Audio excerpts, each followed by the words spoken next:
Finally tonight, as American colleges open their doors for the fall semester, our special education correspondent John Merrow looks back to his college days a quarter of a century ago.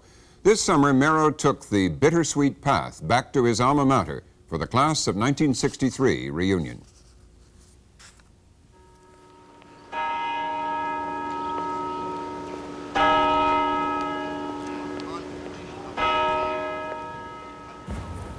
I'm part of the class that graduated from this college 25 years ago. Basically, I haven't been back since.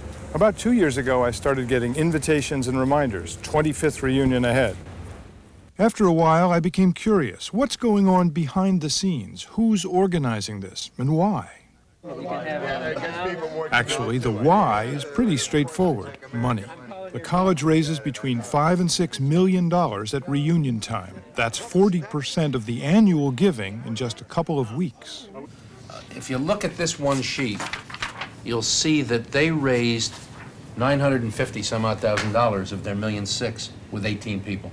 The answer to the second question, who's in charge, is more complex. This man, Henry Eberhardt, wasn't even in my class. He works for the college and keeps track of which graduates are making big bucks.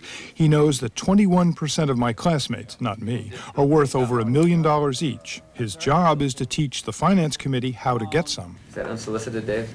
Yeah. See, the guys who are sending 2 all by themselves should be going back to and ask for 5 or 7,500 or 10. Sure. Oh, we put 10 down. You're gonna talk. The man apparently knows what he's talking about. Year after year, Dartmouth does better than any other college at persuading its alumni to contribute.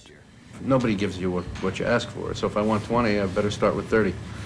Okay, now you're catching on, Dave. The makeup of the finance committee didn't come as a surprise. 25 years ago, these guys were smart, aggressive, and well-organized. Okay, you get a bag of souvenirs, and you get beanies like your freshman beanies or visors, your choice for your favorite. Do I need a freshman beanie? We got sun visors, we got nostalgia. For the vast majority of us, money was just a subplot. Most of us were drawn back to Dartmouth, we called her the Big Green, by nostalgia, pure and simple. Come and gather on the campus, make the gray old maples ring with the songs of alma mater, with the songs we love to sing. It's a tantalizing notion, the thought of reliving the best parts of our college days and of feeling 21 again, sort of.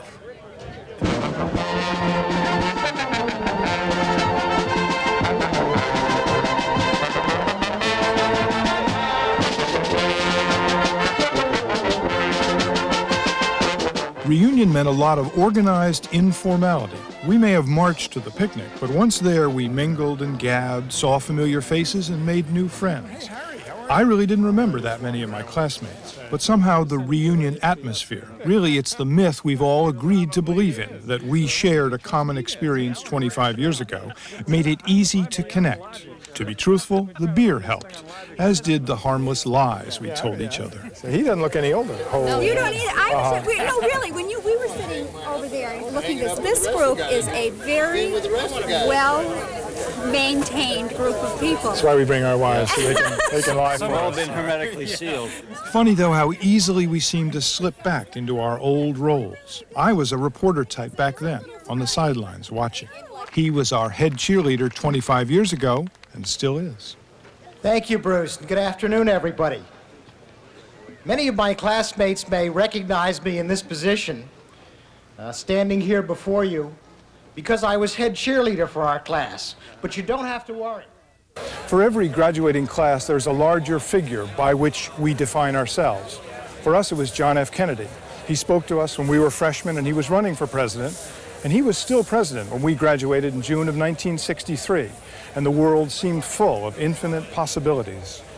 We were the last class to have this beautiful idealism and the sense of anything being possible and all possibilities were realizable, and the dreams were meant to be realized, and we had a lot of them.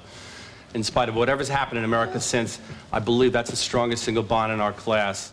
The class's sentiments about John F. Kennedy and about how we've changed over the 25 years emerged during a free-form discussion on the second day of reunion. My experience was that we were regarded as being special people by being here.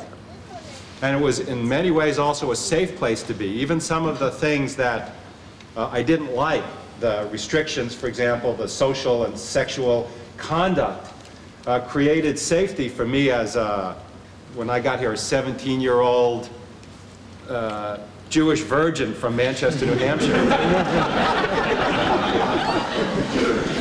And if I had had to cope with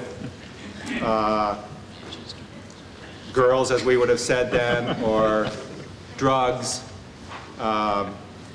it wouldn't have been so safe for me. Our social isolation, 4 years at a small, all-male college off in the woods, probably defined us as much as John F. Kennedy did.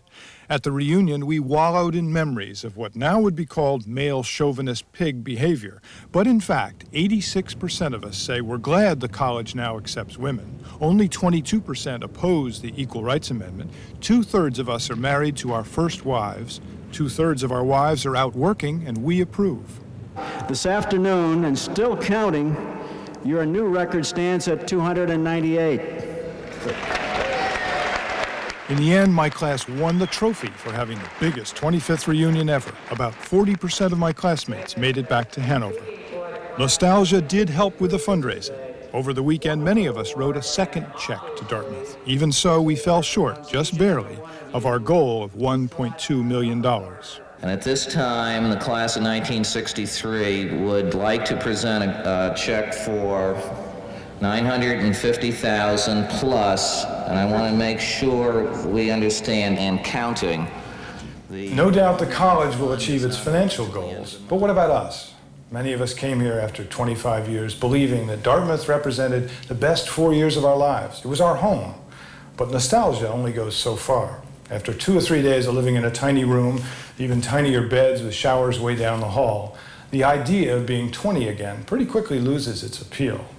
No doubt this college was a good place, maybe the best place to have been then, 25 years ago, back in 1963. But this is 1988, and we're grateful to have been here, but we're glad we can leave and go back to the present.